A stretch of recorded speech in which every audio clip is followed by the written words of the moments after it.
Ladies and gentlemen, you see, life's gonna hit you. Hard, it's gonna knock the wind out of you sometimes. Pain's not optional, it's inevitable. But the question is, what you gonna do with it? Are you gonna let it bury you, or are you gonna rise from it? Be the woman who doesn't just survive the fire, but glows from it. Yeah, I said glows. Because pain doesn't have to leave you bitter, baby. It can leave you better. It can light you up from the inside if you let it. Not because you are all powerful, but because God is. His strength, it's not a backup plan. It's the blueprint. You think you're out of strength? Good, because that's when his strength kicks in. When you're down on your knees with nothing left but faith the size of a mustard seed. That's when mountains start moving. You don't need the world to understand your glow. It ain't for them. It's for you. For the woman who's cried in silence, smiled in pain, and still showed up. You are grace in motion, walking through the fire with your head held high, not because it doesn't burn, but because you know who walks with you through it. You see, God don't waste pain. He uses it. Every scar on your soul, he turns it into a spotlight for his glory. Honest. Every time you felt unseen, unloved, unworthy, he was working, growing you, strengthening you, preparing you. So be the woman who glows, not because life's easy, but because she knows who holds her life. Be the woman who grows, not just in success, but in surrender. Who walks with God through the shadows and lets his light shine through her cracks. You don't gotta be perfect to glow. You just gotta be real. You just gotta be willing. Willing to grow, to trust, to believe again even after being broken. Let the world see what grace under pressure looks like. Let your life preach louder than your words. You got that glow. Pain digs deep. It unearths the parts of you that you didn't know were broken. It breaks the illusion of control, the mask of perfection, the weight of pretending to have it all together. It humbles you, strips you down, and puts you face to face with who you really are. But here's the thing. Pain also introduces you to your strength. Not the kind of strength that flexes in easy times, but the strength that shows up when you have every reason to give up and you don't. The kind that holds on when everything in you is breaking. That kind of strength is sacred. And you don't find it unless you walk through the fire. Pain is not there to destroy you, it's refining you. It's stretching your faith, it's expanding your heart, it's sharpening your vision. Some of the most powerful growth comes through moments of deep suffering, not because pain is beautiful, but because God is present in it.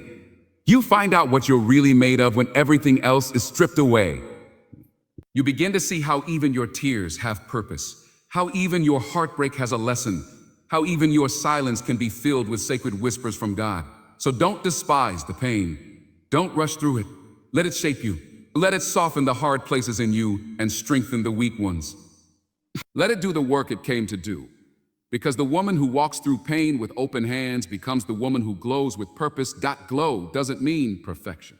It doesn't mean you have everything figured out, that you never fall apart, that you never doubt or cry or question. Glow is not about being flawless. It's about being real. It's about choosing light in the middle of the darkness. It's about standing in front of the mirror, seeing your scars and still saying, I'm here, I'm still standing. Glow is not about the makeup, the smile, or the image the world sees. It's about the quiet strength behind your eyes. It's about the battles no one saw you fight, the prayers no one heard you whisper, the nights you cried yourself to sleep but got up anyway. That's glow. It's resilience that doesn't scream but radiates. It's peace that doesn't boast but settles deep into your soul. You don't have to have a perfect story to be radiant. In fact, some of the most powerful glow comes from the women who have walked through the worst and still shine, because they chose grace over bitterness, because they found strength in surrender, because they leaned into God when everything else fell apart. And through that, their light became something more than surface deep. People think glow is about having a perfect life, but it's really about having a lit up spirit. A fire that wasn't put out by hardship, a faith that survived the storm, a heart that learned how to keep loving even after being broken. The kind of glow that comes from knowing who you are and whose you are. It's raw, it's honest, it's beautiful, not because it's perfect, but because it's true. And that truth, that inner light, it speaks louder than perfection ever could. God's strength is made perfect in weakness. That truth shakes the foundation of everything we're taught to believe about power.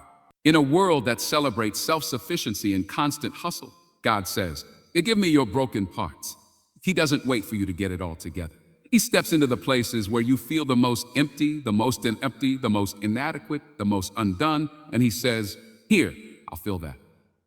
Weakness isn't failure in God's eyes. It's the very space where his glory shows up. When you're tired, when you've run out of options, when your own strength has dried up, that's when his strength starts to flow. Not because you're strong, but because you're finally out of the way. You stop trying to be your own savior, and you let God be who he already is. Mighty, sovereign, and deeply present. There's a kind of beauty in weakness that the world doesn't recognize. It's not loud, it's not flashy, but it's real. It's the moment when a woman who's been through hell lifts her head and keeps walking, not because she's got the strength, but because grace is carrying her. It's the silent endurance, the quiet trust, the steady belief that says, even now, God is with me. When you embrace your weakness, you make space for the miraculous. You stop pretending and start depending. You shift the weight from your shoulders to his. And in that shift, in that surrender, something powerful happens. You begin to rise, not because you're strong, but because he is. His power doesn't crush your weakness, it covers it. It fills it. It works through it. So you don't have to hide your cracks, you just have to let his light shine through them. Because when you are weak, then you are truly strong. Purpose in the pain. It's a hard truth to grasp, especially when you're in the middle of the storm, when the weight of the world feels unbearable, and you can't see past the struggle. But the pain you're experiencing is not random, not without reason. It's not sent to destroy you, but to shape you, to teach you, and to mold you into someone stronger than you were before. Every tear, every heartache, every moment of brokenness is a tool that God can use to bring about something beautiful. Pain has a way of stripping away the things that aren't meant for you, old patterns, toxic habits, and false hopes. It makes space for growth, and growth always comes with discomfort. It's in the hardest moments, the most painful seasons, where you discover the depth of your own resilience, the power of your faith, and the truth of God's presence in your life. The pain forces you to look at yourself and say, who am I really? What do I believe? What do I stand for? It's a mirror that reflects not just your weaknesses, but your strength, your character, your perseverance. As you walk through the fire, you begin to see that the very thing you thought would break you is the thing that is building you. The pain teaches you to lean into God, to trust him in ways you never had to before. It's when you have nothing left that you realize you have everything in him. And that realization, that deep understanding of who you are and whose you are, is the purpose in the pain. It's the refining process. It's the breakthrough you can't see until you're on the other side, but you will get there. And when you do, you'll know that every moment of suffering was preparing you for what's to come. Faith over fear. It sounds simple, but when fear grips your heart, it's not always easy to live out. Fear has a way of clouding your vision, convincing you that your worst fears are inevitable, that the obstacles in front of you are insurmountable. It makes you doubt not just yourself, but the goodness of the life God has promised you. Fear whispers, you are not enough, you can't do it. This will destroy you. But faith is the voice that rises above that fear and says, I am not alone, I am not powerless. I will not be moved by this. Faith isn't the absence of fear. It's the decision to move forward even in its presence. It's the choice to believe that God's plan is greater than anything that threatens you.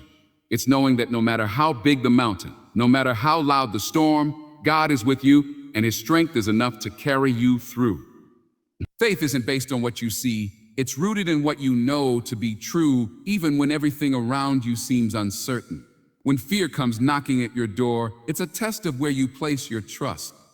You can either surrender to fear, let it dictate your decisions and your emotions, or you can choose faith. Faith isn't passive, it's active. It calls you to keep walking, even when the path is unclear, to keep praying, even when answers seem distant. Faith is what enables you to look at the impossible and say, with God, all things are possible. And when you choose faith over fear, you begin to see that fear doesn't have the power to control you. Faith does. Character is built in the dark. It's easy to have good intentions when everything is going well, when the spotlight is on you and when people are cheering you on. But the real work, the deep transformation, happens when no one is watching. It happens in the quiet moments, when you're alone with your thoughts, when no one else knows the struggle you're facing, and when it feels like the world is unaware of the battles you're fighting. This is where your true character is forged. In the dark, you're not looking for validation from others. You're not waiting for applause or recognition. It's just you, your choices, and your values. This is where integrity is developed, not when things are easy, but when the temptation to take shortcuts, to give up, or to compromise is at its highest. Character is what you do when no one is looking. It's your thoughts when you're alone. It's the decisions you make when no one else is there to approve or disapprove. You learn who you really are when you're in the dark. You discover your depth, your strength, your capacity for grace and forgiveness. The dark doesn't define you, it refines you. It strips away the things that aren't truly you. And in the process, it builds a resilience that can't be shaken.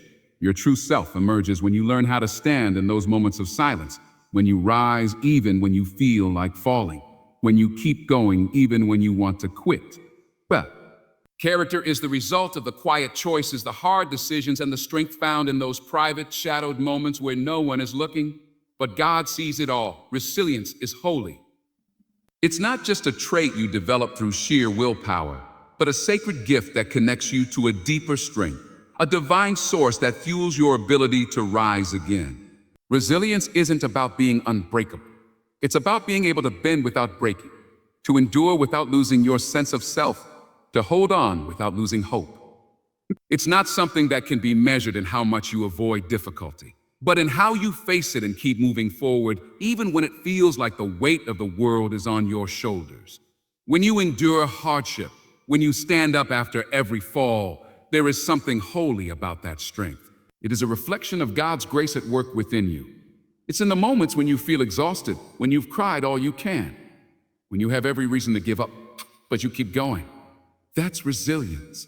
It's not about perfection or having it all together. It's about showing up over and over with faith intact, even in the mess. Resilience is holy because it taps into the divine power that sustains you in the storm. It's a manifestation of God's strength in your weakness, a reminder that you are never alone in your struggle. It's God's way of saying, I'm with you. Keep moving. You're not finished yet. Resilience is the quiet testimony of the soul that refuses to be conquered, the spirit that refuses to be silenced. It's the ability to hold your head high, even when the world has knocked you down, to keep your heart open, even after it's been broken. Resilience doesn't just carry you through the storm.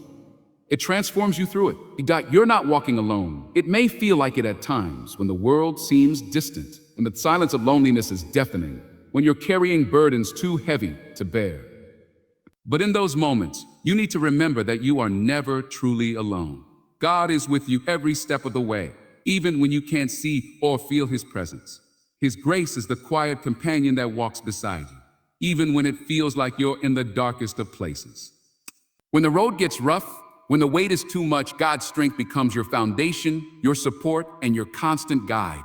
There are times when you may feel like no one understands your pain, no one sees the battles you fight in private, no one knows the struggles that keep you up at night. But God knows. He sees it all. He knows the depth of your heart, the strength you carry, and the pain you're enduring. You are not walking alone because His love surrounds you. His peace is available to you, and His promises are unwavering. Even in your weakest moments when you feel like giving up, God is right there, holding you up, reminding you that you don't have to do this by yourself.